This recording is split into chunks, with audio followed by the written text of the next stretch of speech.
ओम श्री गुरुवे नमः।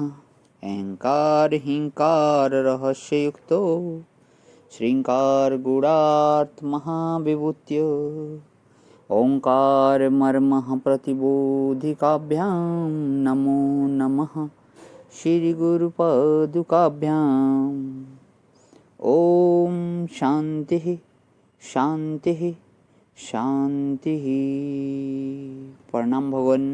मांडुक्य कारिका प्रवचन व तथ्य प्रकरण स्वामी श्री अखंडानंद सरस्वती जी महाराज का दिव्य ग्रंथ, जिसमें भगवान अध्याय चल रहा है देश काल का अनुसंधान।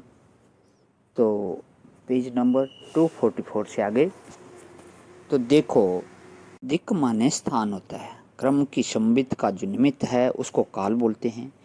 जैसे एक उंगली उठी, बाद में दूसरी उठी, फिर तीसरी उठी, तो पहले उंगली उठने में, दूसरी फिर तीसरी उंगली उठने में क्रम है। जैसे हम घट बोलते हैं तो पहले घ और पीछे ट बोलते हैं, तो यह घ कार और ट कार के उच्चारण में जो क्रम है, इस क्रम की संबित का जो निमित्त है उसको काल बोलते हैं। और तैर्ध्य विस्तार की जो संबित है, इतनी लंबाई इतनी चौड़ाई, उस संबित के निमित्त को दिक् बोलते हैं। यह लंबाई और चौड़ाई के बिना तो संसार में कुछ होता ही नहीं। तो बोले कि इसी से सृष्टि हुई है। अरे इससे सृष्टि नहीं हुई है भाई।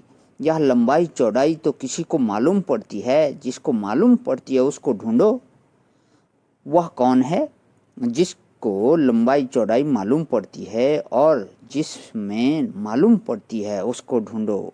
असल में सृष्टि में जितने मनुष्य उतने मस्तिष्क हैं और उतनी प्रकार की मान्यता है। मुंडे मुंडे मति भिन्ना, जितने मुंड हैं उतनी मति हैं, अतः मतभेद स्वाभाविक है। सो काल वेता कहते हैं कि काल ही मुख्य है, क्योंकि जो भी चीज बदलती है, आती है, जाती है, रहती है, तो वस्तु का आना जाना, रहना, बदलना सब काल को ही सिद्ध करता है। तो देखने में आता है कि काल का प्रभाव सबसे ऊपर है। अतः काल वेताओं ने कहा कि काल ही सबसे बड़ी वस्तु है। तो इसी के आधार पर सृष्टि की कल्पना, मुहूर्त की कल्पना की। पर हमारे जो ज्योतिषी हैं वे बड़े बुद्धिमान हैं, उन्होंने बड़ी बुद्धिमानी की। वे इस सिद्धांत को जानते थे कि सब में सब है। बोले भाई कि दिन का मुहूर्त ना निकले तो चौघड़िया का मुहूर्त निकाल लो। चौघड़िया से भी ना बने तो उसमें भी फिर सूक्ष्म से भी सूक्ष्म एक एक मिनट का भी मुहूर्त होता है, एक एक सेकंड का मुहूर्त होता है। माने सब में सब होता है।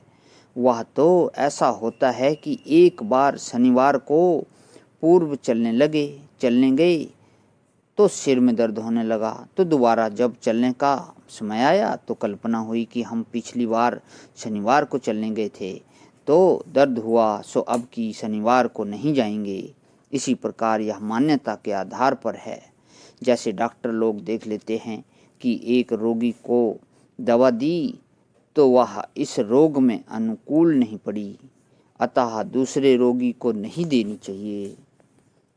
तो नारायण काल में जो अव्यय की कल्पना है और उसके अभाव की कल्पना है, जो एकत्व और अनेकत्व की कल्पना है, वह समुची कल्पना अंतःकरण में होती है।